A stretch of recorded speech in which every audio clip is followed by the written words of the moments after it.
Congratulations, YouTube. You did it. You wore me down and you sucked me back in. I have too many subscribers here just to walk away entirely, especially with no alternative that truly stacks up and so many copycat channels uploading my shows for me anyway. But we can't forget that THC's account here is on thin ice. And so the YouTube version of the show has to be prefaced with this little PSA, only to say that episodes that contain the kinds of themes that have been regularly banned on YouTube will not appear here. And even with that precaution, there's already enough in the archive to get us removed, so remember that the higher side chats could be banned or put in timeout again at any time. And I won't be able to tell you guys about it. So if you feel like it's been too long since you've heard from me here on this digital, dystopian, draconian, data mining monster of a police state seeking platform, your first step should be to check the highersidechats.com for the latest shows. All right? Enjoy. Brace yourself, because you're about to dive into another free first-hour episode of the Higher Side Chats, and we just want to let you know that whether you're looking for a companion through your paranoid insomnia, entertaining yourself through one of life's mundane activities, or trying to ward off the internal screams of all those sad, smothered souls around the office, THC is here. And you should know that every episode of the Higher Side Chats has an entire second hour for Plus members. Sign up at thehighersidechatsplus.com and you'll get years of Plus show archives, lifetime forum access, a special invite to Greg Carlwood's monthly joint sessions, MP3s of THC music, bonus episodes, tour videos, and 10% off t-shirts, grinders, and whatever else ends up in the Higher Side store. It's $8 a month that you won't miss, so become a Plus member and treat yourself in these troubled times. Always action-packed and commercial-free, which means you'll unfortunately never hear my voice again.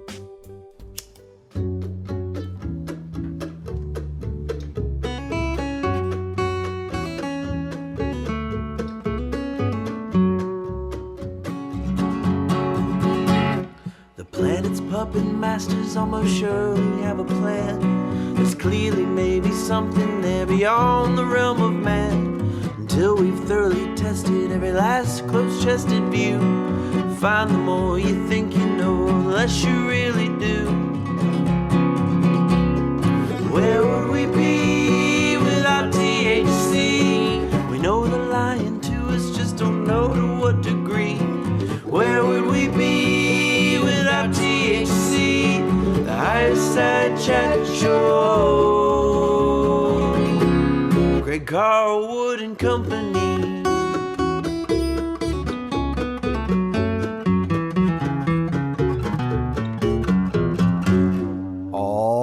Higher Side Chatters, we have been digesting the esoteric toolbox of the nefarious cabal for some time, trying to unpack and understand the very blueprints of reality they have been mapping out and mastering behind the closed doors of initiatory orders for centuries. And the further we get, the more it seems that our construct is mostly a matrix of cycles, energies, and archetypes filtered down from some ethereal plane and playing themselves out like the universe's own original Netflix. And when you see the patterns play out, it's easier to keep from getting caught up in political infighting, avoid emotionally charged propaganda, and recognize the ways in which the power pyramid leans into these archetypes when it suits them and directs energy cycles right into their own little win column. But it's not all about the oily appendages of the overlords or the archon's influence. We can also use this knowledge to better understand our own path and reason for living, for when in doubt, consult the cosmic script. And there are many systems and maps to consult, from astrology and mythology to Kabbalah and the Grimoires, but today, ladies and gentlemen, the offering on the Higher Side altar is the Tarot.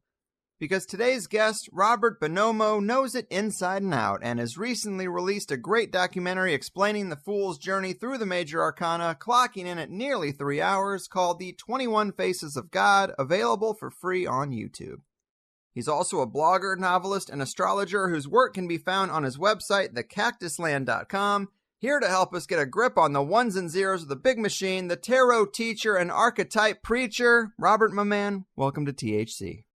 Thanks a lot. Great to be on. Yeah, man, thanks for being here. I really enjoyed the 21 Faces of God. You use a lot of clips from film and pop culture that I think really help to make the connection between the characters of the tarot and how these same archetypes are still the major game in town. And I tried my best in the intro there, but how would you explain the tarot to people who maybe just think of it as a deck of colorful cards? Why is it more than just that? Yeah, I think the key element why it's different are the major arcana, because it was a card game. And there's nothing wrong with that. It originated as a card game that moved probably from Egypt, from the Mamluks into Europe. And in Renaissance Italy, they adapted the game by adding the major arcana. So these cards would trump the lower pips. Okay? And this set of archetypes were I think, probably most important archetypes in late medieval, early Renaissance Italy. And they were ordered. So there is an order to them. And I think that was really important. So they give us a glimpse, a really good glimpse of what the major archetypes are. And also they show us a path. I would say it's a deep esoteric message inside a game. I like that. And the fact that it wasn't initially made for divination is kind of curious to me that it turned out to be so good for that, because of course it got more refined over time. The major arcana was added later in Europe, like you said. Mm-hmm. But today, that's what we think of as its primary purpose. And I guess maybe it seems like whether it's chicken bones or runes or the stars, the code of reality's underbelly seems to just come out in any system that we put enough focus and attention on. Is that fair to say? Oh, absolutely. Absolutely. I mean, divination, every culture in the world has a system of divination. But I think what happens is the more powerful the symbols or the archetypes in the system, the better it works. So, for example, you could throw feathers up in the air and say, well, I think it's going to rain.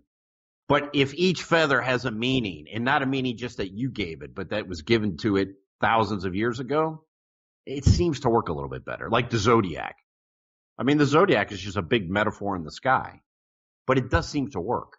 Yeah, that's interesting. So you mentioned the zodiac. Talk to us about the connection between the tarot and astrology, because this does seem to be the real nexus of one of your expertises, at least. Yeah, and to understand, I think, the tarot, to understand any esoteric system, eventually you're going to have to learn astrology, because it is sort of the mother of all of these systems. Because, I mean, if you think about that basic Hermetic concept of as above, so below, that's why the zodiac and astrology is so important to any esoteric system. That said, my belief is whoever created that first set of major arcana, I don't think they were saying, oh, well, there's an association between Aries here and Taurus there. And I don't think that's true. But, for example, in the film, occasionally I use those correspondences because they help.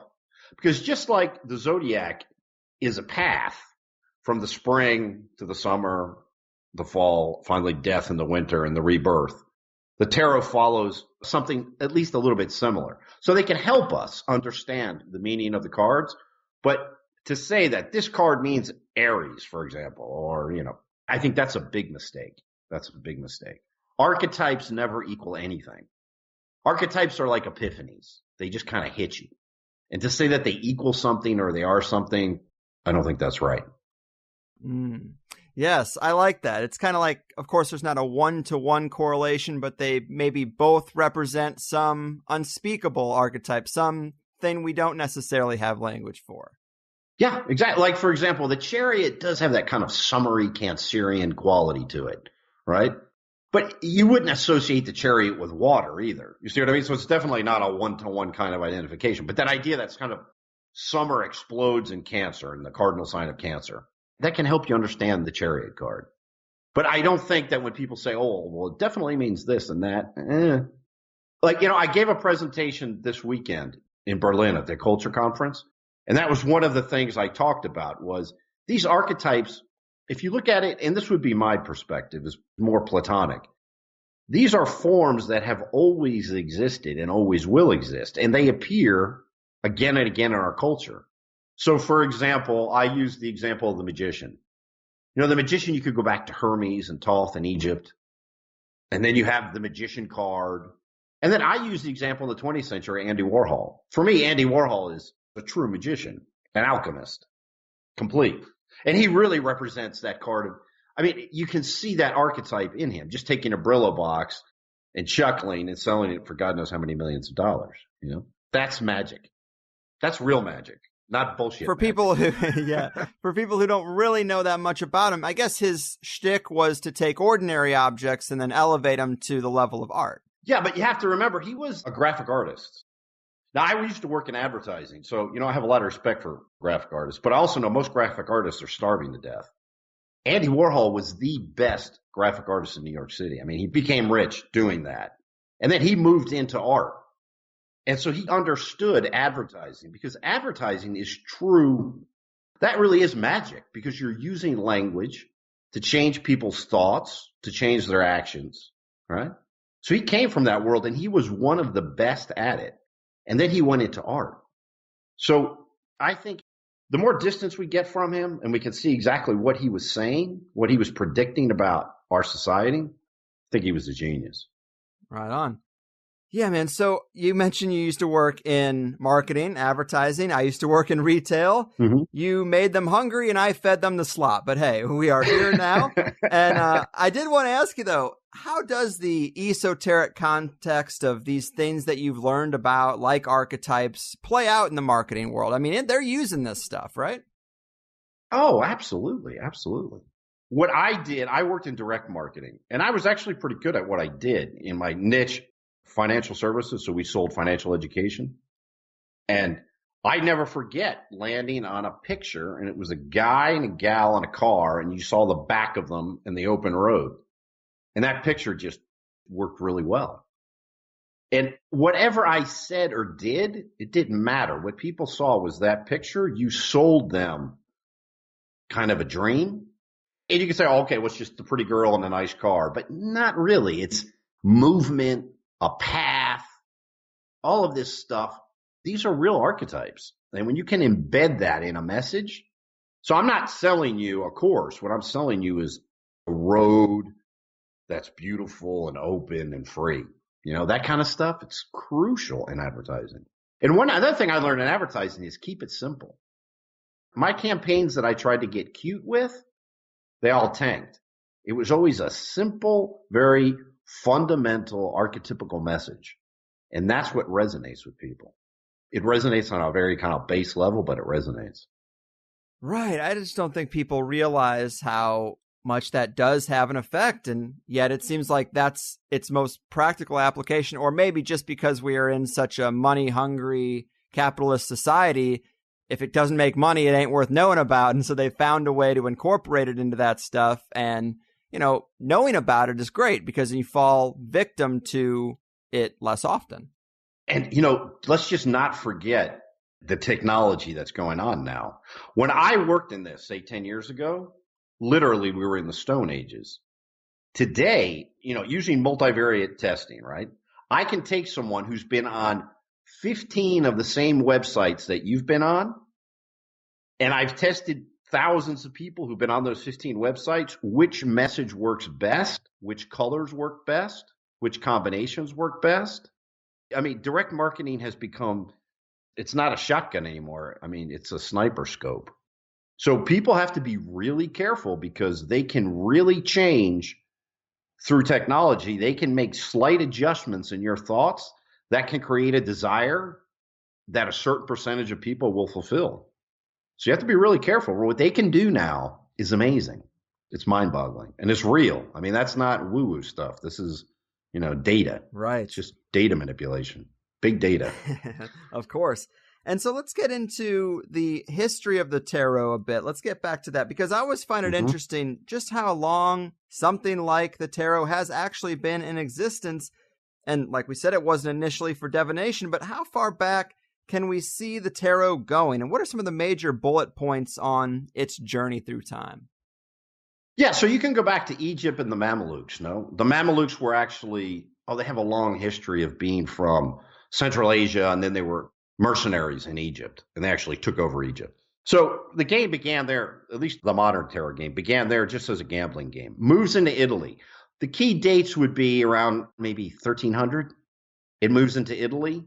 By about 1400 and change, emerge the major arcana, which is what my film is about, and which I think are the most interesting archetypes there. So that's another really important date, early 1400s. Then when we move into the 1700s, up until that point, it's basically a game, and an extremely popular game. We know that because, for example, when it moves out of Italy and into France, it becomes very popular in Paris. And they know that by the card tax. So you had to pay a tax to buy cards. And you can go back and see that this game was extremely popular as a game. So in the 1700s, there are certain people who begin to write about it as an esoteric movement. And then in the 19th century, you get Eliphas Levi. Eliphas Levi, I think, really kind of gives it a prominent place in esoteric thinking. And then to get to the early 1909, you get the Rider-Waite deck. And then you have the Golden Dawn and all that stuff. But basically, as a tool of divination, you're looking about from the 1700s onward. Right on. And so I think people here who are listening, I think they like the esoteric episodes. I do for the most part, but I'm sure there are some people thinking, God, another magic episode. I thought this was a conspiracy podcast. There are so many crazy things going on in the world, and you want to talk about playing cards? Mm-hmm. And I get that. I mean, for those people, what would you say is the value of tarot or astrology even for better understanding current events? How do they relate? Right. That's a great question. If you think about the archetypes that are used in every political event, and I show this in my section on the film on archetypes. Remember when I show Putin coming up the steps? Yes. And then Obama coming out. And then I use Rennie Riefenstahl, the Munich rallies. All of that paraphernalia of power, those are all archetypes. Very powerful archetypes that they use to trigger in you that idea that that's the alpha male. This is the alpha male. He's the boss. And if you don't do what he says, he's going to beat the shit out of you and stay away from his women. Now, that is deeply ingrained in us, very deeply ingrained. And then, for example, the goddess of beauty. I use a Chanel ad in the film, though. But when you see her getting out of bed, wrapping that sheet around her, I mean, she's Venus. So if you don't understand these archetypes and how powerful they are, you don't understand the culture. Remember, it's not beating the game. You're never going to beat the game, but you got to understand it, own the game. If you really understand it, then you can read the newspaper and you can see what they're telling you and what they're trying to get you to do. That's the key to understanding all of these esoteric elements, because these are the building blocks of our culture. Mm-hmm. And they're still as powerful as they always were. Yes, well said. And what they're trying to get us to do, that is the crux of, the bottom line of what I'm always trying to get at. And I do think that these archetypes help us quite a bit. And it really is what we said about marketing applied to politics. They're using this stuff to manipulate us, whether it's to buy a product or buy a politician's bullshit. And when we look at even halftime shows or award show ceremonies, it's kind of crazy when you mention the goddess. I mean, that is often what we see. Katy Perry coming out on a lion of fire and embodying the goddess. And it's like, there's clearly something going on here. This is drawing on some kind of ancient archetype, ancient energy. And I'm not sure if it's sometimes maybe subconscious or conscious, but I guess to use that as an example, when we see a award show ceremony and it's got the twin pillars and it's got all these things invoking the elements and these symbols that we've seen before, what are they trying to get us to do? Just enchant us in a sense? Yeah, and they're using these archetypes to make you feel like you have a place in this system. I mean, think about the president. I mean, the president doesn't go to work in a Ford Taurus or something and get out and go into a normal-looking building and do his job. He's got to fly in a helicopter, have two Marines salute him, have all sorts of flags flying to identify him as the emperor, right? Mm. And when you walk into a bank and you see those pillars, you're walking into a temple, a sacred place, and there's a sacred language. The thing is, when you walk into a bank, they're trying to instill in you this idea that you are in a sacred place with a very esoteric language that you'll never understand, but just absorb the beauty and that feeling of power. How many people can walk into a bank like you're walking into a 7-Eleven? It's a different feeling, right? Mm. They spend a ton of money on that. A lot of money. And it's for a good reason. Because imagine if you walked in and just started asking normal questions. Right. I mean, that costume makes it seem official. They kind of make it look like a government building sometimes, even though it isn't. And it's just a sanctuary for money, the true global religion, right? Exactly. Money is a great place to start. I mean, when you go into church, you don't usually walk up to the priest and say, hey, what is this wafer thing that we're always eating? I mean, what's in it, right? Mm-hmm. Because you're terrified. Yeah, you can't. You can't. It goes against the liturgy. And the liturgy of a bank is you walk into this enormous building with these always very high ceilings and sort of serious people dressed in suits and give us your money. Don't ask questions. Sign everything. Who understands what they're signing when they go to a bank? Who's ever read a full bank loan? No, seriously. I mean, what percent of people actually read the whole thing? Right. It's got to be low. It's an esoteric line. It's like alchemy. Banking is true alchemy. Like I used to sell courses for financial education. So you take these courses, you learn how to trade options. And what do you get? You get the Philosopher's Stone. That's what we were selling. We were selling the Philosopher's Stone. Mm. You sit on your computer at your pool, you play around with it for a couple hours a day, and you're rich. Anything you want. Girls, swimming pools, live the lifestyle. That's what we used to say. Live the lifestyle. Mm-hmm. We were selling people something very archetypical, that Philosopher's Stone. And remember, there's two Philosopher's Stones. There's one that turns lead into gold, and there's one that turns your soul from something very material into something more that functions on a higher level. Right. It all plays out like a digital scrying mirror in that case, it seems. But sure. I guess you are right. I don't think about it that much, but a lot of that showmanship does facilitate a type of intimidation, and you just aren't coming from a position of power. It's like being in front of the judge, even for something as simple as a traffic ticket. If you're sitting in traffic court and you see people processed up there, they're all blabbering. They're stumbling over their own words because they are just so low on that power totem pole because of the context of the judge sitting up high and the seriousness of the official language they're using and all that stuff. I mean, it's huge. And that's crucial because that arcane language intimidates us. And it puts us in that situation of being in a religious setting. Mm-hmm. That's somebody with deep knowledge, tradition. He's carrying this tradition, and we should listen to him. I always tell people, if you have a friend that you want to kind of wake up a little bit, explain the whole money narrative. And you'll watch, they won't believe you because they'll tell you it's too simple. It can't be that easy. I've had so many people say, no, you're missing something. It can't be that simple. But when they see it, that's true magic. People talk about magic. That is magic. Right. That you can take a whole society, enslave them. And even when they understand it, they're like, well, it must be okay, No, really, if you just take it to the logical point, you would say, all right, why don't we just all stop? Imagine if everyone said, enough. Eliminate all debt. We're not servicing any debt. We're not paying any taxes until you eliminate all debt and get rid of this crazy system. And we go back to the Constitution that says that the Treasury makes money. We don't want any revolutions. We all believe in the Constitution. And until then, we're not paying any taxes and we're not servicing any debt. No, but think about it. How long would the system last? It would not last 3 months. I can tell you that. Because if everyone said, we're going cash for 3 months, we're not servicing any debt, we're not paying any taxes, the whole thing would collapse in 3 months. And we get what we wanted. Right. And that could be done on a nonpartisan basis.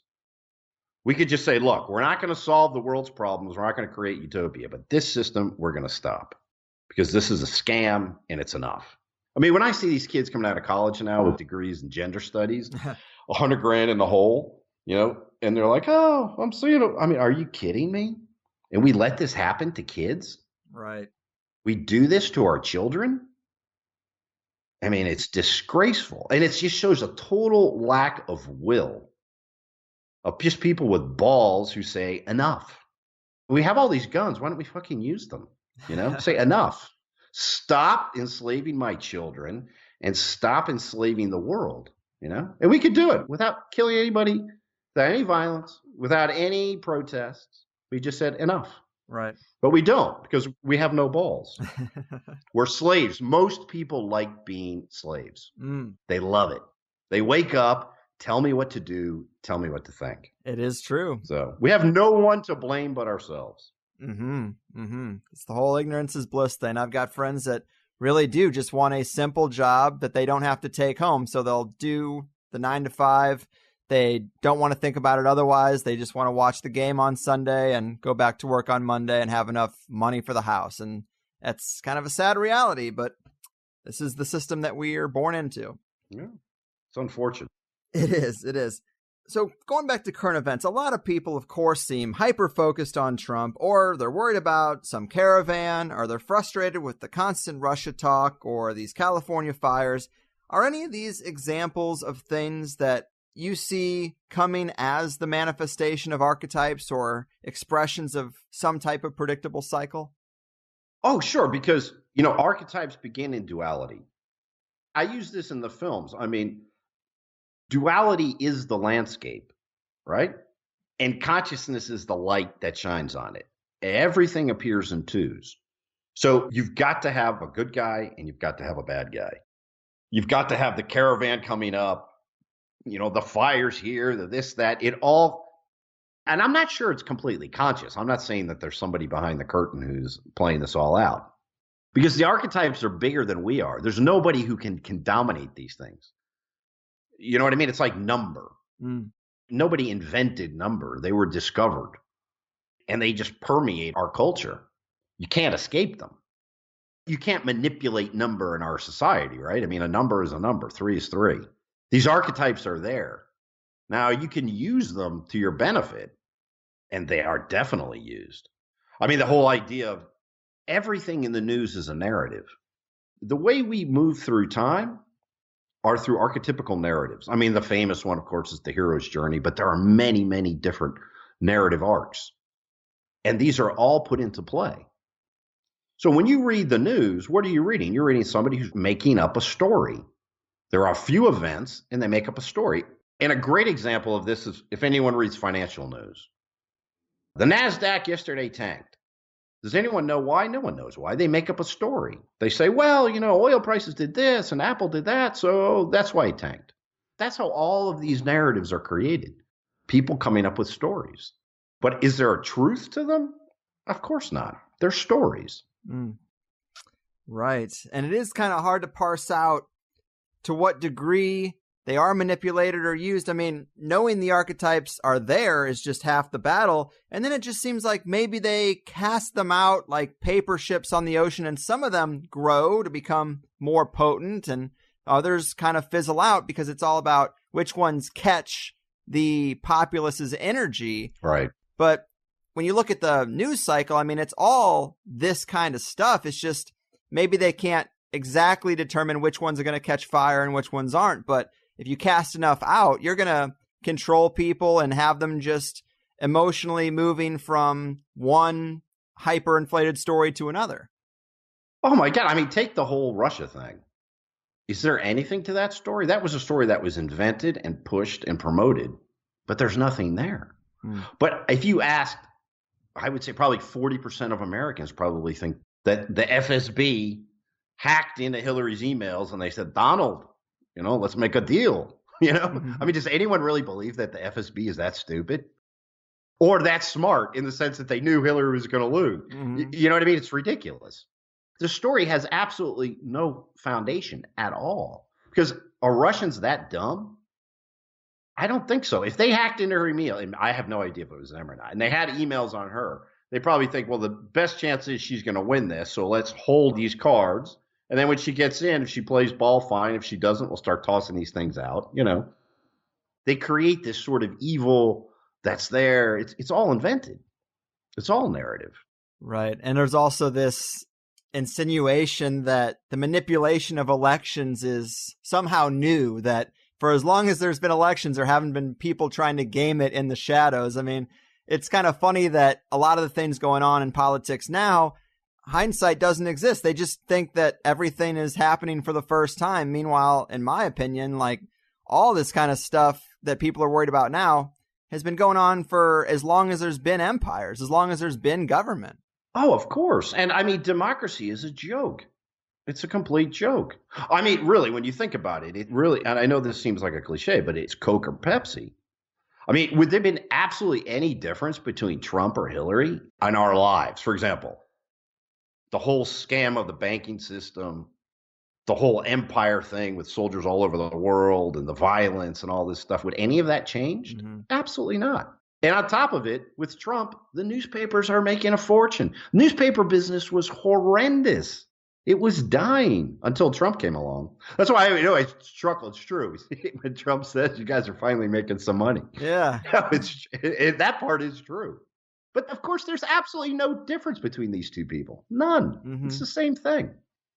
I agree. And I do like when he says that, just because it is such a twisting of the knife. It is such a great troll line. Oh. Just they hate him so much, but now they rely on him, and they have him to thank for the attention that they now get and the advertising dollars they're able to make because of all the eyeballs that are back on conventional media.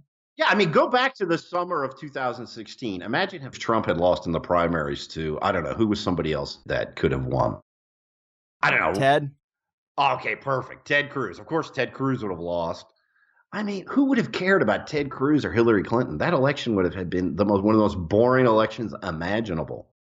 It would have destroyed the New York Times and all, but now they're making a fortune. And of course, the Russia story was great. Do you remember every night Rachel Maddow? I remember once she showed a map of North Korea, and she showed the border with Russia, and she's like, "Look, there's a border with Russia." North Korea, woo, woo, woo. I mean, I couldn't believe it. If people didn't throw out their TVs then, I mean. They never will. Yeah, and you deserve what you get. Yes. And so another analogy, or kind of in that kind of archetypical way, I like to talk about the archons as a bit of a metaphor. And I heard you on Aeon Byte talking about the demise of the current manifestation of the archons, pointing out that the sheen is pretty much worn off of Facebook and Google and Amazon. People are sort of wising up to these platforms, but I like that idea. It's similar to that show American Gods, or that, I guess, graphic novel American Gods, where pretty much any trend or place where people put their energy is a god form or an archon of sorts, and their strength and influence are related to how much attention they get. Is that sort of how you look at the world and things that pop up in pop culture? Yeah, that's a really good question, because from the Gnostic point of view, the archons are what rule this world. And so if you're of this world and in this world, then what rules your world? Just watch a football game and all of those advertisers and all of that paraphernalia and the Googles and the Facebooks and all these people. Absolutely. That's the mechanism of control. That's it. I was just reading today about Facebook. I mean, Facebook is in real trouble.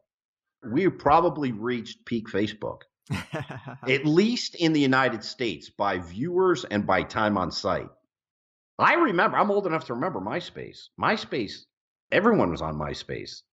Who bought it? Fox bought it, and it just died. It just died. It seemed like a matter of months. It was gone as an important force.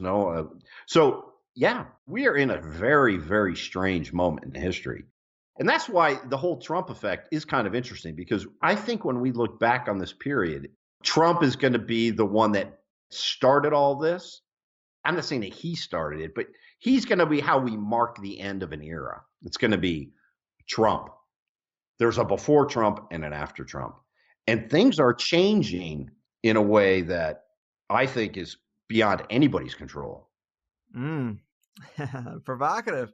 And all this just kind of makes me think about the elite, and really just how the only move that will ever work for the people is to kind of decentralize power and carve up the empire into smaller pieces, because the gods or the archons, these forces, they seem to be attracted to power, and the bigger machine they have to work through, the more damage they can do. And that also applies to these digital behemoths like Facebook and Google.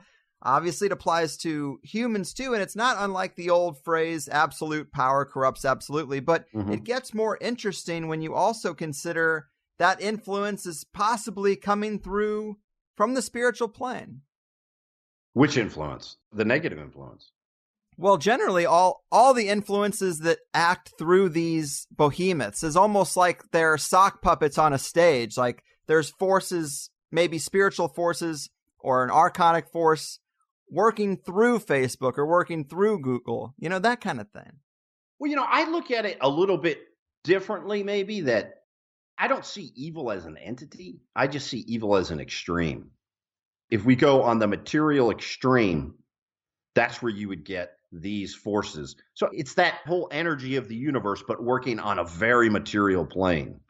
Now, you can transcend that and work on a spiritual plane. And then you can look at all that's going on the material plane and kind of chuckle because it has to happen. Right. You're not going to end that. And this, I just love when people start talking about the 5G network and the Internet of Things. This is the end.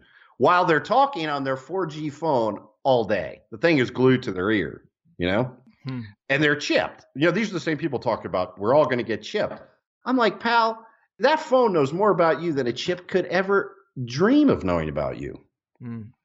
So we're not going to stop it. That's absurd. To think that we're somehow going to stop it, it's going to go. And it's going to go where it wants to go. The idea is to escape it, to get out of this world. That's why, for example, the fortune card. Bring it back to the tarot. Yeah. I look at the major arcana as a path. The first 7 cards, say from the Magician to the Chariot, that's the material plane. But when you get to the psychic plane, the second 7th set of cards, you go from strength, right? Strength is controlling the ego, separating yourself from the body. You're something more than the body. The Hermit is looking in, introspection. And then you get to the Wheel of Fortune. And the Wheel of Fortune is an interesting card because any of your listeners who do actually readings, when you get the Wheel of Fortune, that's always considered a pretty good card. If you're doing a reading, that's the final card. But the Wheel of Fortune is a very dark medieval concept of fate. The 3 fates. One who weaves the thread, one who measures, and one who cuts. And that's the cycle of life. So if you're completely embedded in this material world, eventually that piece of thread is going to be cut. You're going to go up, you're going to go down, you're going to have your fun, and then it's all over. But there is something else. I'm convinced of it. I'm a Gnostic. Like in the film, I use that line from Jung when they ask him, do you believe in God? He says, I don't know. It's hard to say. He says, I know. So I don't believe, right? That's where you want to be. And you can watch all of this circus and enjoy it because, it's life. They're not evil. Trump's not evil. Hillary Clinton's not evil. They're just, out there doing their thing. And, they have a role to play. If you look at it that way, it's much healthier. And no, really, and it won't eat at you. You won't feel like, oh my God, these, okay, let them play their games. But you need to live in a little bit on a different level. Right. Or we need to. I absolutely agree that kind of taking a higher view of things can be much more productive. But the flip side of that, to play devil's advocate, people would say, sure, well, that allows the negativity to continue. If you just kind of let the empire do what it does instead of trying to resist it, I mean, that only perpetuates it in a sense. It kind of, you kind of become an apologist for the elite in a sense, is the perspective I think some people would have if we are not calling them out on their crimes and not trying to at least give lip service to change. Obviously, change is kind of outside of our means as individuals and on the grand scheme. But, it feels a little weird to just accept a lot of that bullshit, I know exactly what you mean. And you're right on a certain level. I just think that, for example, living a life that's sane, that's a little bit separated from that. And when you interact with it, just put in your 2 cents. Every time I go to the bank, because I've worked in banking, so I understand banking, I always point out a few things today. Like today I did something in the bank and I said, you guys are up to no good. One day people are going to wake up to that. And I remember the teller, she kind of looked at me. Sometimes I get angry, but she kind of looked at me, kind of smirked, just kind of bring the message slowly. Because the beautiful thing is, Greg, so many people are starting to understand what's going on. And when enough of us understand what's going on, It's like a stupid argument.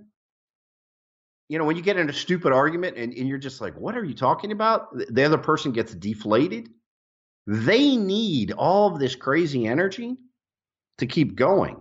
Mm-hmm. If people just kind of back off a little bit, just like you said, the archons need that. They live off that energy.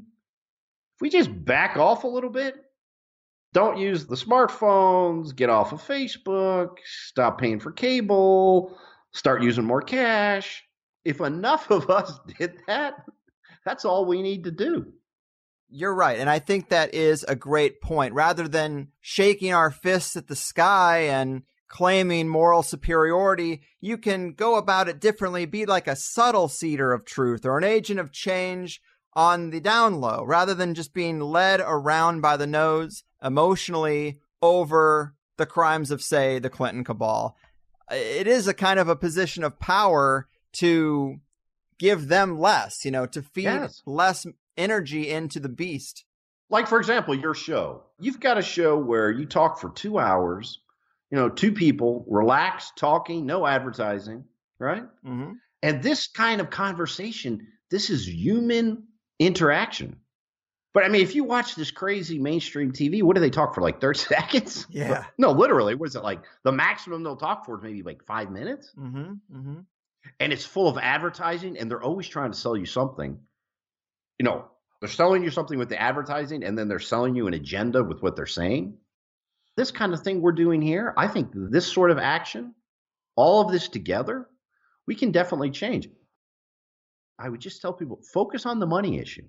When people understand the scam that is modern banking, and if just everyone went to the bank, just said, I know what you guys are doing, and it's a scam. And one day there's going to be enough of us, and we're going to end it. We're not going to hurt anybody. We're not going to do anything violent, but we're going to end this system and end this slavery. If you said that every time you went to the bank, and I try and do it, I really try and do it, I point it out.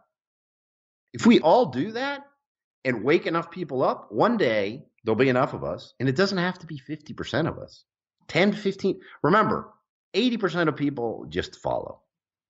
So it's that 20% of us can wake up to a certain concrete things that we all can agree upon, right? I think you could take the very progressive left, the very far right. One thing we could all agree on is end the banking scam. So imagine we just said, all right, a lot of stuff we disagree on, but what can we agree on? Foreign wars, I think we've had enough of those. Income tax, I think we're kind of sick of that, which is paying for all these foreign wars, right? And the banking system.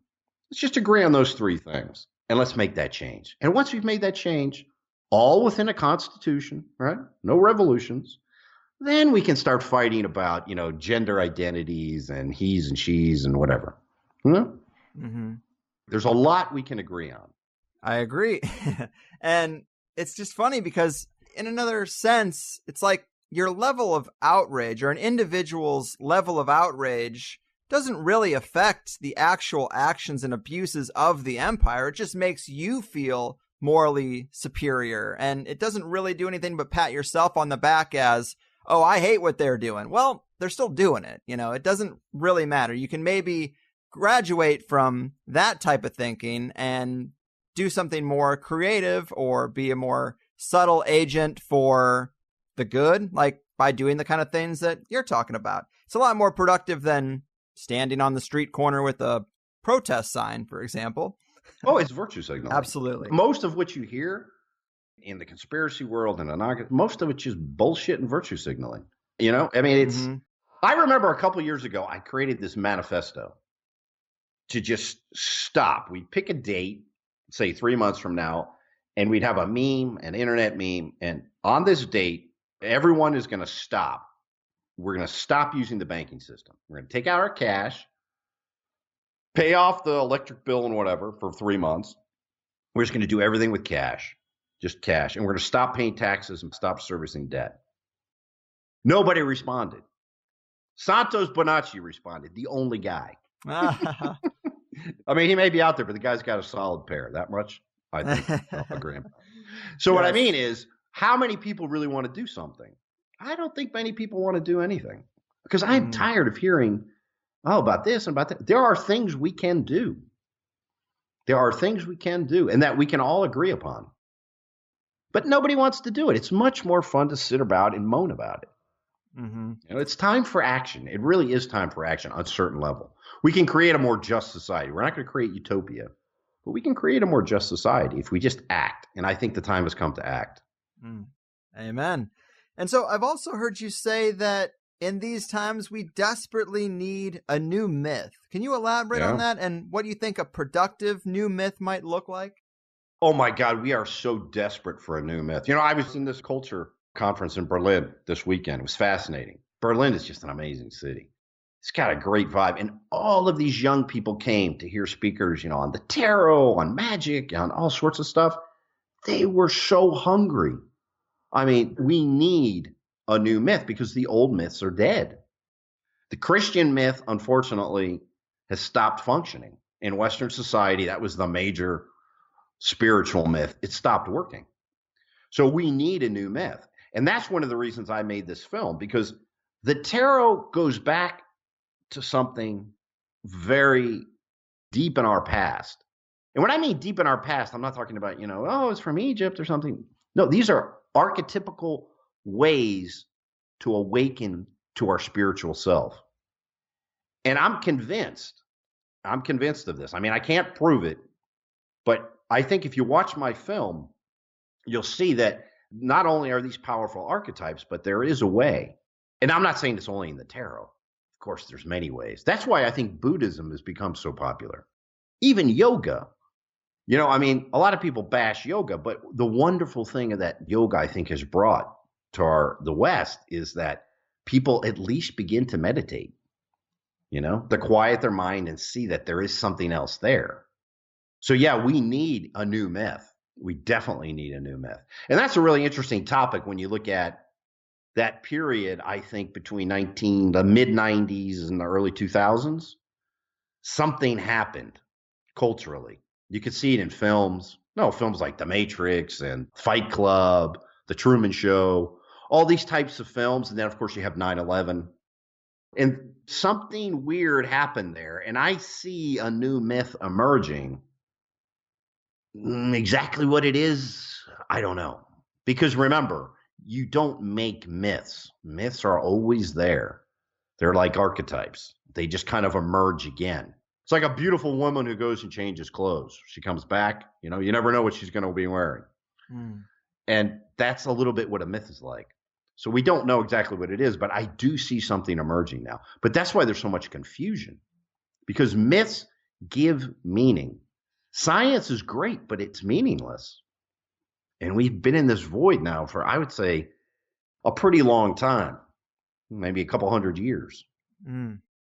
Yeah, it all makes me think of an old Alan Watts lecture that I used to like a lot, where he says, if the game isn't worth the candle, just kill yourself. Meaning, like, if you aren't doing anything productive, or you're unhappy living a life stuck in some shit job, or you're just not on the right path, why drag it all out? Why even feel compelled to go on? And of course, the underlying meaning of what he's really saying is make the game worth the candle, make your life worth living, and adopting a proper worldview or hanging your hat on a better myth per se is actually a big part of your mental health and life direction. And you probably should put some attention into what you want to fill that space in your head. Yeah, and the problem is that people in our society, we want everything kind of easy and we want it quick. And this path is not easy. And maybe for some people, I'm not saying that there are not some savants out there, but in general, it's something that takes a long time to decompress. I used to be in the advertising world. I lived in Manhattan, was making good money. My brain, to get out of that, literally just to get out of that mindset, took me a couple of years. It wasn't easy. So, it's a long path. And remember, if we go back to the tarot, the Tower card, that's the spiritual level, those last 7 cards. The devil's there to protect that path. Whatever the ego is still really stuck to, the devil's going to point it out. He's going to pull on those hooks. And then you get to the Tower card where it all collapses. The dark night of the soul. Everything you believed is wrong. Mm-hmm. You have to kind of lose your attachments. Yeah, and things have to die. I mean, think about that sequence of cards. I mean, it's a beautiful sequence from the Hanged Man when you begin to see things a new way. You see it upside down. Remember the Hanged Man, he's upside down, but he has that glow. That's that red pill moment, like, oh, wow, no? And then your old self dies. And then you need temperance because you are in a really delicate state there. Temperance is that idea of staying grounded. In the film, I use that moment when Mara tempts Buddha with the women and everything. And what does Buddha do? He touches the ground. That's the temperance card. It's the same exact concept. You know, by what right or by what authority do you claim you're enlightened? And Buddha, what does he do? He touches ground. You got to stay grounded. Then you meet the devil. There's always something left. You know, there's always one girlie out there we can't forget, right? And then you go to the towers where it all just collapses. And then you start to be born again. The star, the luminaries, the star, the moon, and finally the sun. So the cards can really help you. Now, I'm not saying that it's some kind of religion or that it's the only way. Of course not. There's many paths out there. But for Western people, these are Western archetypes. And one thing a lot of people, the tarot can be anything you want, make your own tarot. It's like if you want to learn music, learn to play it correctly, learn to play it well, then you can begin to improvise. Or cooking. If you want to cook something well, you got to do it 2 or 3 times. And then once you know how to do it, then you can begin to play around. But first, these are real archetypes and they do mean something. So learn the traditional part, then you can go off on the new stuff. Well said. And let me ask you this too. I didn't expect to, but on the subject of astrology, I've gotten more into paying attention to astrology on a weekly, monthly basis and seeing where the planets are in the big cycles, as well as having a few readings of my own chart done. And obviously you get some insight into yourself through doing that. Sure. But I'm having a hard time merging the two. When I'm reading what the planets are doing, a lot of times they'll write about the effects that it's going to have on the wider culture for everyone. But there's also a micro scale of how it affects you individually based on your own chart. And those kind of things I'm having a hard time rectifying. I mean, how do we do that? How do we, if we know our own chart well and we're looking at what's going to happen next month, how do we interpret that correctly through the lens of our own astrology? Yeah, that's a fantastic question. So here's what I would do. Focus on your own chart. And remember, the house is extremely important. So it's not just the sign. It's the sign and it's the house. So look at the aspects to that house and where the planet is, the aspects to that planet, and the rulership of that house. Are you familiar with the rulerships? Yeah, a little bit, but just for people who aren't. Yeah, like for example, let's just take an example. Imagine you're in Aries, okay? I am. Okay, great. Yeah, you're in Aries. So your sun is in Aries, right? Mm-hmm. Yes. What house is that in? Is it the 9th? Okay, perfect. So the great thing about having the sun in Aries, right, is the sun is exalted in Aries. So it's a really good placement. It gives you a lot of power there. Mm-hmm. So you always want to look at the planet that rules that sign and that house placement. Look where that planet is and what kind of aspects it's making. The angles to it. Mm-hmm. So you want to get a feel for what's going on in that house. That's the way I do it. So I take a house. Let's take the 9th house, right? So right now, what planets are in Aries right now? I don't pay a lot of attention to Aries because I don't have anything going on in Aries. No, but whatever. But if you take the 9th house, which is a house related to philosophy, learning, travel, if you have a planet that's moving into the 9th house, moving into Aries, it's going to affect those areas of your life. And just remember, the sun rules Aries. So whatever aspect, so the sun's in Scorpio, right? That aspect between Scorpio and Aries, you want to kind of look at that angle too. That plays a role. Astrology is difficult. Like, for example, when I do a chart, it takes me at least 3 days. If I do a reading, someone will give me their info. I come up with the chart.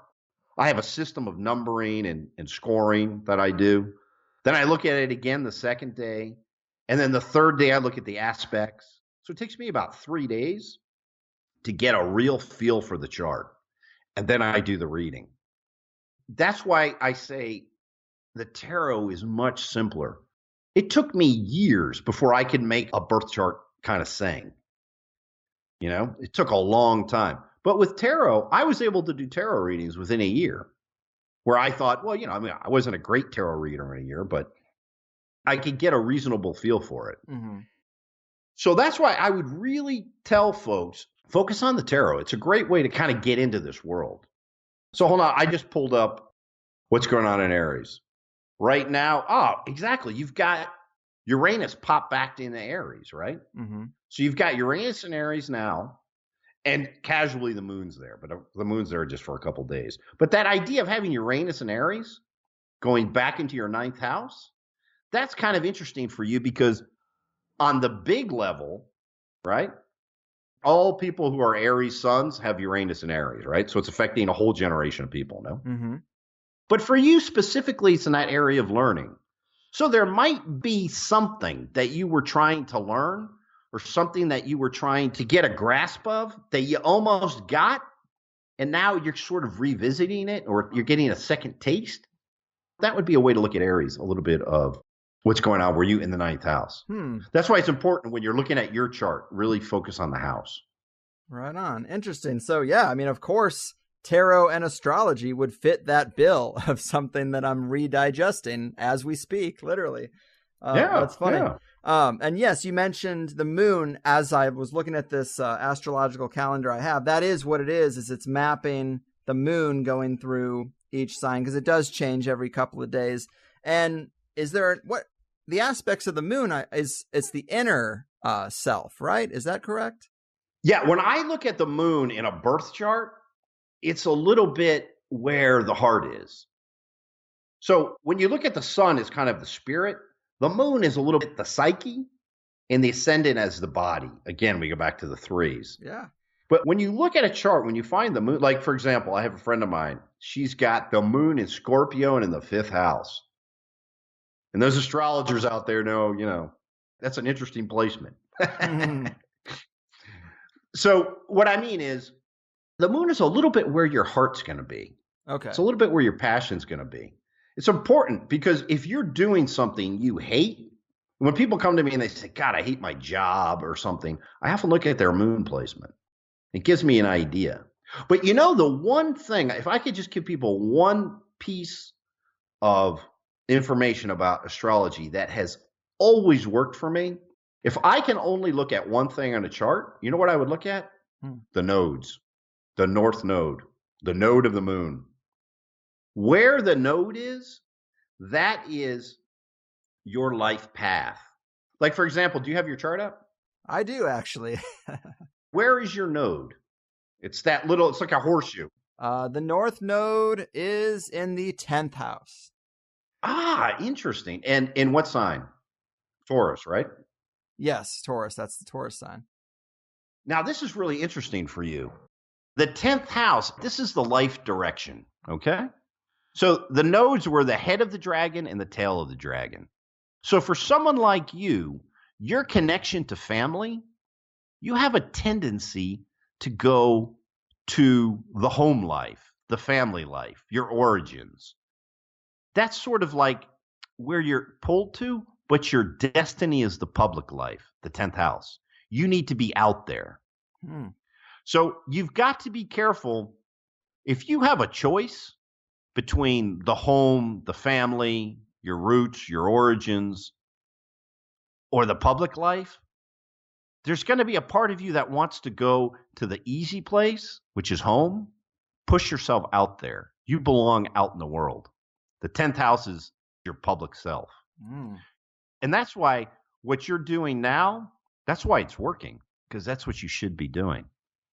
If you were like busting your nut on some job that you hated, supporting the family, you'd be absolutely miserable. Yes.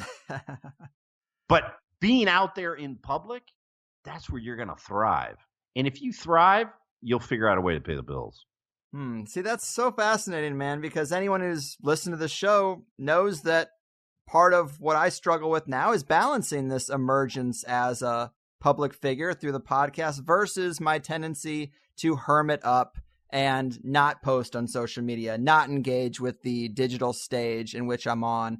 And whenever I am faced with some kind of, I don't even want to say criticism because I can take that, but some type of creepy behavior, I have a tendency to just shut down all that kind of communication with the public and reestablish a barrier and just kind of sit around the house. And balancing that out, that duality is definitely at the forefront of my mind. So to pick up specifically on that, I think anyone who's listened to like my wrap-ups in the show, that's already on the public record, and you basically just highlighted it right there. So I think that's an interesting example.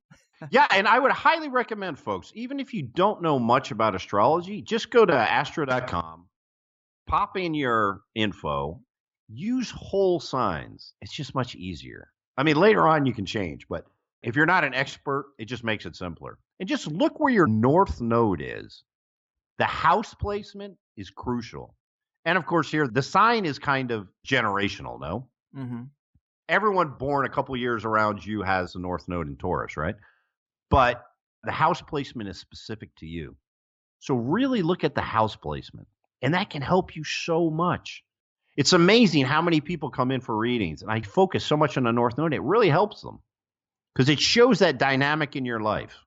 And which way you want to go is usually to the south node, but the way you should go, those things in life you don't want to do, but you push yourself, and you're like, damn, I'm glad I pushed myself. Right. That's a north node, and it can really help you. Wow. That's insightful, man. I really do like that. I hope a lot of people do take that one simple step and also find that kind of insight that applies to them personally. So I appreciate that. And man, it's getting to be that time, but this has been a lot of fun. I really did, again, liked the 21 Faces of God. I think everyone should give it a watch. I also liked several of the articles on your site that I have checked out, but do remind them of the work you'd like them to check out and anything else you're going to be working on in the future. So the main thing now is the 21 Faces of God. In long form, it's 2 hours and 40 minutes. You can watch it in long form, and I broke it up into 27 parts. And we have subtitles in Spanish, Russian, and Chinese. So if you've got any friends, who don't speak English but speak one of those languages, I've got the subtitles in, and they're not just Google subtitles. They're actually curated subtitles. It's been a big project. So you just go to YouTube, just pop in the 21 Faces of God. You'll see the channel. So you can see the serialized version or the long form version. My website's The Cactus Land. There's some articles on that. And I have 3 novels. Twilight Breakout's more literary. Cactus Land is, I think, kind of my most interesting novel. It's a dystopian novel. I like that novel. I think it holds up. And then my latest novel was more esoteric, which also follows the narrative arc of the tarot. It's Your Love Incomplete. So I've got 3 novels. They're free on Smashwords, so it's all free. Nothing for sale. It's all out there for you guys. Wow. Very cool.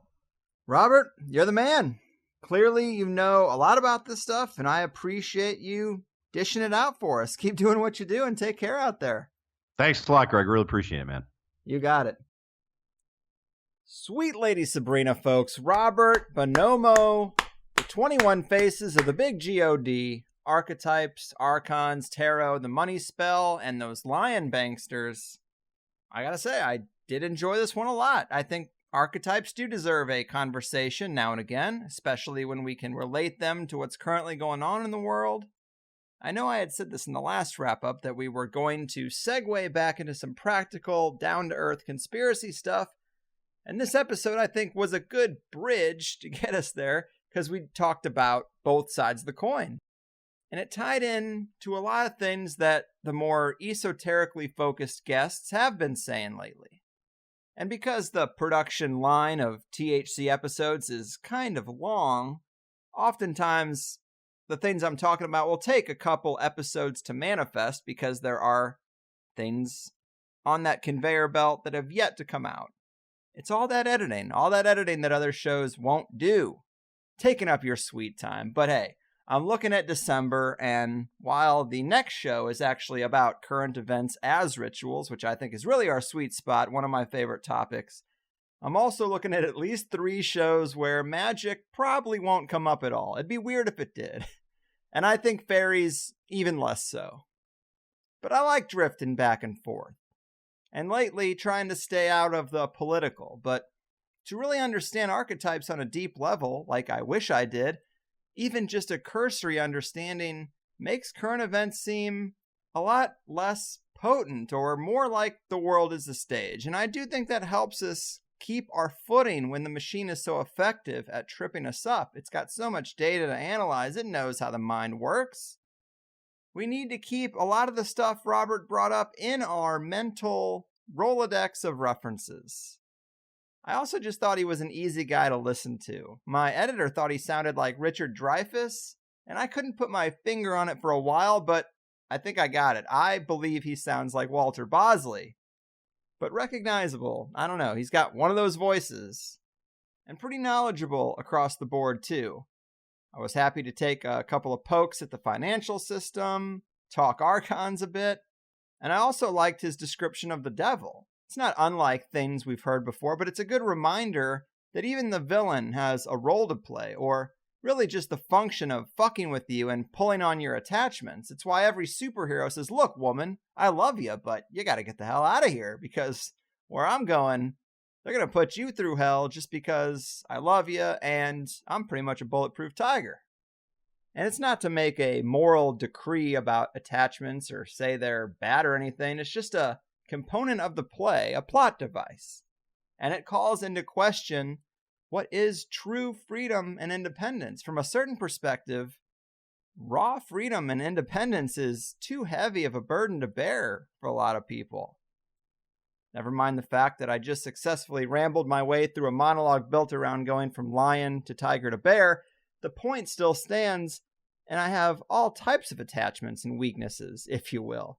Strings for which the devil to play me. I am a stoner, hippie, house cat hypocrite for the most part, but I appreciate a good warrior and what it takes to walk that path. And I also liked his astrological analysis there at the end. That was pretty spot on. I really do see myself in my birth chart quite a bit.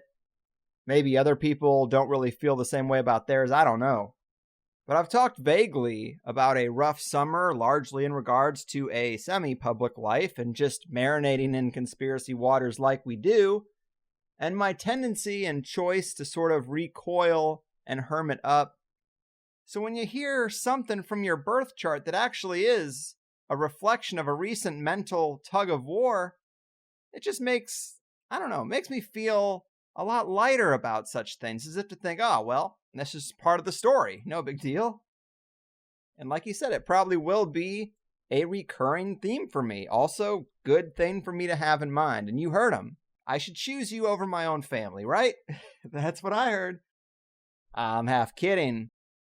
But we will see if 2019 is a year in which I push through resistance or if I retreat to my stoner haven.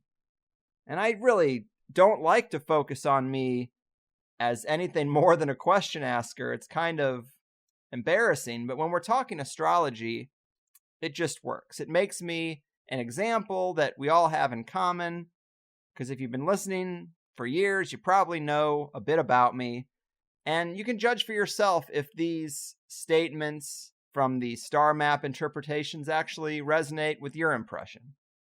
And maybe it'll jumpstart an interest in diving deeper into your own stuff. But that's what I got for you, people. Another THC in the can. I hope you had a good time with it. If you only heard the first hour, please consider signing up for THC Plus. You get twice as much show, twice as much insight, twice as much weird goodness. And I really try to stay focused on solid material for you guys. We get through a lot in an hour here, and I take my job pretty seriously. I want it to be worth it.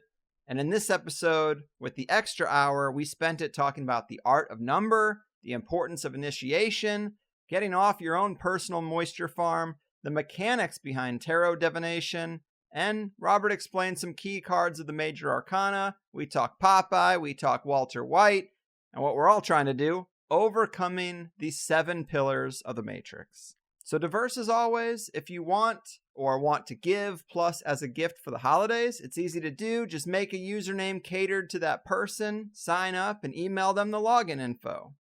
And tell them how long they have. Nothing too advanced. Pretty simple stuff. I also got 3 new Higher Side Chats t-shirts in the store or at the Higher Side Clothing, if that's your jam. Big thanks to everyone who is a supporter in one way or another, through the website or through Patreon. Obviously, it means a lot, and I try not to take my position lightly. So let's keep making that sweet music play, and I'll see you next time. Your move, archetype invokers, arcanic influencers, and fools on the cosmic journey. Your fucking move. You know the plan has always been to hack your brain. MK Ultra's trying to drive you insane. They'll explode your heart if they think that's what it takes. You think I'm answering the phone? Well, I ain't. You gotta keep the curtains drawn, 'cause you don't want anyone thinking you're at home. Well, you're not. You should tape the mail slot. And baby, if I seem withdrawn, let me say it's 'cause I just don't wanna go and get whacked. Maybe you should know that the trauma affects you like it does everyone. It's just the game plan, it's what the world's become. They want a pat down and a swap. Don't you see what's going on? Well, now you know. You're better keeping on your own, 'cause you can see the masters lie too much. Oh baby, you can only trust yourself. And if you think the system's out of touch, it is, and you can only trust yourself. I hope you know the elite aren't your friends. They'll suck out everything from you in the end. And if for some reason you think I might be wrong, I wonder where you got that opinion from. You gotta keep the curtains drawn, 'cause you don't want anyone thinking you're at home. Well, you're not. You should tape the mail slot. And baby, if I seem withdrawn, let me say it's 'cause I just don't wanna go and get whacked. Maybe you should know that the trauma affects you like it does everyone. It's just the game plan, it's what the world's become. They want a pat down and a swap. Don't you see what's going on? Well, now you know. You're better keeping on your own, 'cause you can see the masters lie too much. Oh baby, you can only trust yourself. And if you think the system's out of touch, it is, and you can only trust yourself.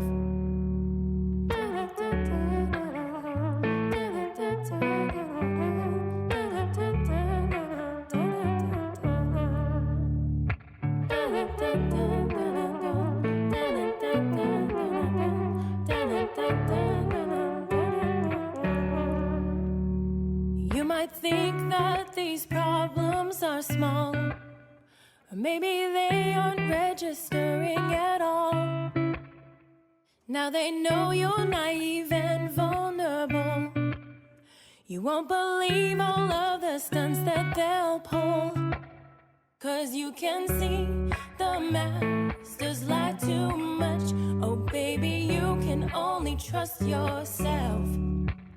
And if you think the system's out of touch, it is, and you can only trust yourself. 'Cause you can see the masters lie too much. Oh baby, you can only trust yourself. And if you think the system's out of touch, it is, and you can only trust yourself.